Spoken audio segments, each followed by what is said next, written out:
On the record welcomes Brandi Maynard, Secretary General of the Torchbearers Youth Association, and Jordan Clark, Chairman of the Progressive Young Liberals. Welcome to the show. Thank you for having me. All right, so I want to dive right in with you guys because I want to know, first of all, what sparked your interest in politics? We'll start with you, Jordan.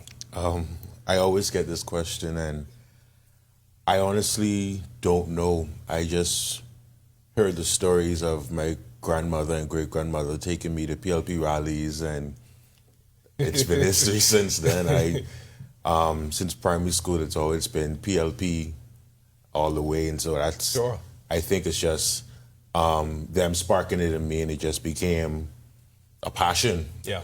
Same for you, Brandi, or different? So it's different a little story? different for me. I actually had one grandmother who was a staunch F&M and one who was a staunch PLP. So I was exposed to both sides. I'm sure many people at home can relate to that. Yes, I'm probably sure. But I can remember vividly attending a F&M rally with my mom, her sister, my uncle, my little sister. And the crowd over the sea of red, Sure. it just, an excitement was ignited in me. And I mean, I kind of strayed away from it for a while. I tried to run away so, but See, once that spark has happened, you it's can't hard to get away from it, right? Listen. And so you're both here, Yes. right? And I want to ask both of you, what initiatives or campaigns have your youth arms undertaken to support your party? And I guess, Jordan, we'll start with you on that. Okay, so Yeah. actually the moment we found out when the campaign would start, we have chairs in PYL for Grand Bahama and Bimini, and so PYL Bimini's chair gave me a call and he said to me, "What do you need from me? What does the party need from us?" And so I said, the best thing I could tell you right now, make sure numbers are numbering and make sure the support is there from PYL. I told him, make sure when they ask for poll workers, when they ask for campaign coordinators, and when they ask for generals just on the ground, and basically just make sure, you know, the numbers are there and the support, the party sees that the support is there in Grand Bahama. And in Bimini, and similar to Grand Bahama, with that aspect, they just told me to let them know, and I spoke with the Secretary General of the party and Chairman of the party, and those are the instructions to make sure the support. So, Brandi, is it same for you? So TY is national, and we have members all over. We also have an association in Grand Bahama, TY Grand Bahama. Shout out, guys. And they are phenomenal. From day one, it's been, we've all worked together. Even our association in North Luther, everyone has come together to lend a hand towards getting the victory. But one of the things we've been doing, we work on social media campaigns. We have door-to-door persons. If you need anything, TY is there and present. Obviously, front and center is this upcoming by-election in West GB and Bimini. I wonder, though, how are you engaging and mobilizing young voters to participate in that process or any political process? So in this particular by-election, our candidate, Bishop Ricardo Grant, he has been in the community for quite some time now. So the young people on the ground know him. They engage with him. He is a mentor to some of them. And with TYA Grand Bahama coming alongside, it has been quite easy to engage the young people on the ground. They are very receptive to him. And in terms of initiatives that we are doing, walkabouts, door-to-doors, you'll see a lot more things coming out. I'm going to keep that. And Jordan, I want to ask you, would you say that PYL members are the same for the PLP's candidate? Definitely. Is it that same engagement? Yeah, specifically, Grand Bahama has been behind him, but Bimini has had a burst of energy behind Mr. Kingsley Smith. And so they've been, from the parliamentary registry, opened up the office for change of registration or new voters who recently became 18. They were picking them up in golf carts. You know, everybody in Bimini know everybody. So picking them up in the golf carts and taking them to go and get registered if they didn't have rides. Even just going in with them to make sure the process was smooth with them and all that. So they've definitely taken the helm on making sure young people are registered. So let me ask you, Jordan, what what would you say are the key strengths and qualities that your party's candidate brings to this by-election, particularly for young voters? Well, he is the younger of the two, so that's a start. But Mr. Smith, he comes with a youthfulness himself, his personality, his drive for youth engagement.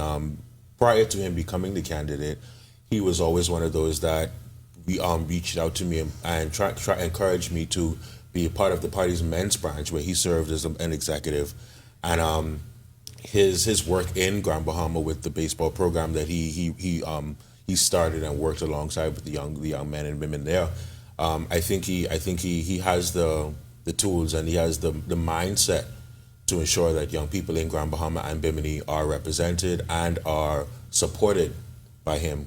Do you think him being the younger of the two is enough to sway younger voters? No. I'm just but I definitely think it's a plus. I'm just putting that out there. But Brandi, I wanna ask you the same thing, because obviously people want representation, and they want to know the people who they are supporting are going to be representative of their needs, right?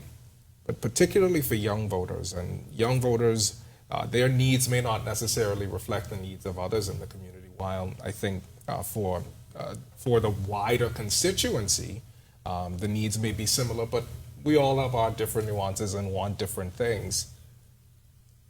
What would you say then is your candidate's key strengths when it comes to providing representation for younger voters in the constituency? Bishop Grant and Mrs. Grant have been influential in a lot of the young people in Grand Bahama's lives. I know personally, someone told me a story of how their female singing gospel girl group, were able to get a head start because he welcomed them in and ushered them in and allowed them to perform at the different church events, and they were able to get their break based off of that opportunity. Yeah. But he does that for so many people, especially young people, because he believes in young people. He believes that and knows and understands. He's very receptive to the youth, especially within West Grand Bahama and Bimini. Yeah. And his goal is to facilitate a future for them, to push their needs, to make sure that they have what they need in order to succeed. Yeah. Jordan, what challenges have you encountered in your efforts to increase voter turnout among young people? How do you overcome them? A big issue has been the comparison of the two parties, or none is different from the other, and so my biggest response, and I don't like to argue with them because I don't think it's going to get the response that I'm looking for. So I usually try to convince them, what party has given you most of the national organizations that we now benefit from, which party has given you the National Insurance Board, the University of the Bahamas, and all the other Defense Force, all these other organizations that we benefit from. And then I go on the basis of think about which party has been more lenient to the Bahamian people, more accepted to the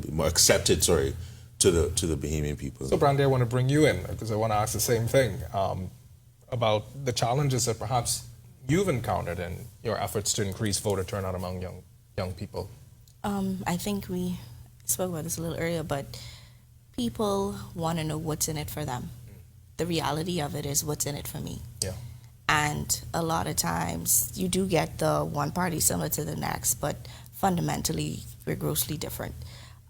When it comes to speaking to individuals personally, I always let them know up front, if you allow someone else to make your decision for you by not voting or by spoiling your ballot, that defeats the purpose of you having a voice.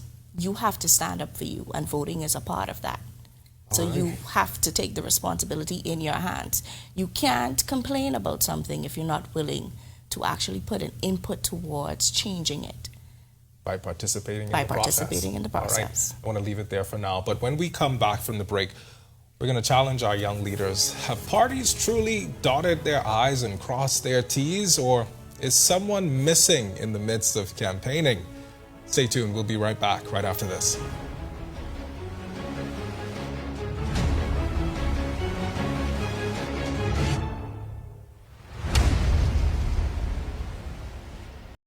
again, guys, thanks so much for being here. Before we went to the break, we have talked about the party's positioning as well as how it was connecting with younger voters. One of the things you said, Jordan, was the fact that you hear often from younger voters that both parties are one and the same. Why do you think we're hearing that? Why do you think they think that way? You want to take that first, Brandi, or Jordan? So, actually like this question. Over the years, we have had a cycle: F&M, PLP, PLP, F&M, F&M, PLP, F&M, PLP, F&M. And it seems as though one thing is passed on to the next, to the next, to the next, and the can continuously gets kicked down the road. Now, one thing that we don't talk about, that we should as young people in general, is the fact that if a good initiative for Bahamians is started in one administration, why is it that all of a sudden it's cut when the next administration comes in? It reminds me of the saying, the stop, review, and cancel policy, Yes. right? Yeah. And I think if we are looking for true And that's on both sides. growth, Right? Yeah. if we're looking for true growth, if we're looking for expansion, if we're looking to be this best Bahamas that we believe that we are, and that we tell people that we are, and that I know that we can be, then there comes a point where you have to stop kicking the can down the road and pick it up and say, okay, this is something that's really good. For instance, the food feeding program. We had the national food feeding program. We had stopped it. Where Hands for Hunger, and it was, I believe it was a few others who were involved in it as well. That stopped, and food that I could say personally that we benefited from, especially living in a home where it's one person bringing in income. All of a sudden, that stopped now. And when you go to the food store nowadays in this inflation, it's absolutely ridiculous. So your response to that, Jordan? I agree with Brandi with the stop, review, and cancel policy. And I find that a lot of the young people also say, and with the accusations that go across, both politicians from both sides of the divide, is the accusations of theft and all these other things that come with it. They always say, you know, when an F&M administration is voted out, oh, this one did that, the next and the third. When a PLP administration is voted out, they say this one did that, the next and the third. And so they always, and that's one of the common denominators with why they feel as though both parties are the same, because of the accusations. When I don't think in recent time any politician has been convicted of a crime, and so I can't see why. But it's always the noise in the market, right? We never pay attention to the price of the fish. It's always the noise we listen to and we run with. Sure. Last week, we spoke to several millennials about their thoughts on the overall political process. Jason Brannon of Spectrum Politics, he mentioned his feelings on a particular group that seemingly ends up overlooked. Let's take a look. It says there that there is interest, but then when it comes to knowledge and understanding, there's a dip-off, if I'm listening to those numbers correctly. And again, I think that speaks to the level of confusion as it relates to the political process. We are not, and I think all political parties to some extent are guilty of this, because they're so busy talking to their bases, those people who are politically engaged, motivated. They're coming to the cookouts, they're coming to the constituency meetings. They have some kind of vested interest in the process. Political parties don't find a need to talk to swing voters and the people on the edges who don't have that same level of attention span, patience, whatever you want to call it, until it's election time. And so you've got people who want to contribute positively to the country and make informed decisions, but it's like, wait a minute, when you could talk to me. All right. I want to know your thoughts on Jason's opinion. Brandi? Okay, so he's absolutely right.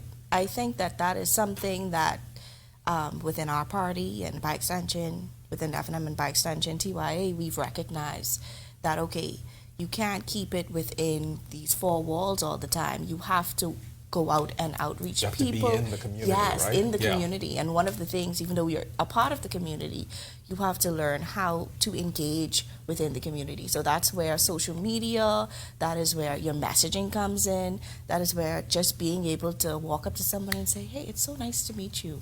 My name is Brandi Maynard. But that's how you I'm connect. an That's FNM. how you connect exactly, with people, you connect right? with them. Beyond Which is very important, just- I think, if it is that you're trying to represent. Yes, most definitely. People, right? But Yeah. it goes beyond just within the lines of an election or a by-election. Jordan? I agree. And it's funny with the comment that Jason made about only engaging swing voters when it's time for an election. When I became the polling captain in Pinewood, I said to the candidate at the time, now member of parliament, and I say to PYL at the time, we're not here for the PLPs. We know the PLPs are going to vote PLP. We are here to convince the swing voters, and that's not just 2 and 3 years out. That's from election day and on. When I took chairmanship in 2021, I said that to PYL. We are here for the swing voters, the young people who don't know why they should vote PLP. I appreciate that comment from Jason. Any other demographic that you feel has been missed or forgotten during campaign season? So historically, you see a lot of candidates doing something for young kids or for the older people, but the millennials are kind of left in a limbo of, and the question really they Sure. want to know is, okay, And, I mean, what is it millennials for are me? the influencer generation at Exactly, the moment, correct? yeah. Yeah. So it's okay, what can you do for me, or what are you offering me? And it's more of a, not what can you do for me in terms of monetary wise, but in terms of how are you going to assist me with making my life better? Right. Positioning me to be To be able to successful. economically sustain. Yes. Right? Yeah. And Jordan, your thoughts? I agree with that, but there was one that stood out to me after I listened to a couple of older persons speak. It's the sick and shut-ins. Those people that cannot go out and walk the streets or cannot walk out to to their front door when you come and walk by. I've heard on the campaign trail, I heard that from a few family members saying, my mother can't leave her bed for X reason, and so I always feel like y'all don't care about her. And I've heard that multiple times, and so I think that's a demographic of people that we always seem to miss out on. Just quickly, just want a quick response to this. How do you get young people to engage in a more meaningful way in the political process, though? Jordan? I think you just let them speak. You just ask them a question, and you just let them tell you how they feel, and then you pull it around and you say, so why don't you come out to this meeting where a cabinet minister is going to be, or why don't you sign up for youth in parliament or youth in senate, so that way your voice is heard, and I could guarantee they won't be falling deaf ears. Yeah. And do you agree there, Brian? I definitely Yeah. do agree with Jordan. Additionally, I think when you give young persons the opportunity, you have to now let loose, Sure. loosen the reins. Sure. Allow And them as to they thrive, as they right? prove Yeah. themselves, and you Yeah. allow them to take more responsibility on, that is what sustains them in this process. Because without that, it's like, okay, what am I here for? Finally, what message or advice would you offer to young constituents who, they might be undecided or apathetic about, participating in the by-election or any election for that matter? What do you say to them? Get to know your candidates. Please get to know each one of your candidates. Read their manifestos. Do not be afraid to ask them questions. They are there to answer your questions. And go out and vote. Don't be afraid. This is your voice. This is your chance. Take it. Jordan? I agree wholeheartedly with what Brandi said. Take advantage of them walking up to you and asking for your support. Take advantage of the party presenting them at a rally or church service, any event, and you don't be afraid to ask the tough questions, because if they can't answer it, then that's a problem. The PLP says it's focused on retaining the seat. The FNM says it's going to win the seat. Yes. Final thoughts. No retreat, no surrender. This one for Obi. All right, thank you so much, Brandi and Jordan, sorry. It's been a real pleasure having both of you. And I just want to encourage you both on your journey and continue to share your perspectives, particularly with the young people, young voters whose voices are also important in this. So Yes. Thank you so much. Thank you. Thank All you. right. Thank you. I want to encourage every young voter listening to our broadcast to not just see your vote as a solitary act, but as a domino that can make history. And to our seasoned citizens, remember there is power in inspiring and guiding our youth, for their success is our collective success. We hope you've enjoyed our show tonight. Special thanks to all of our guests, the entire On the Record team, and of course, you, the audience, for watching. Once again, I'm Candino Nold. See you next time on The Record.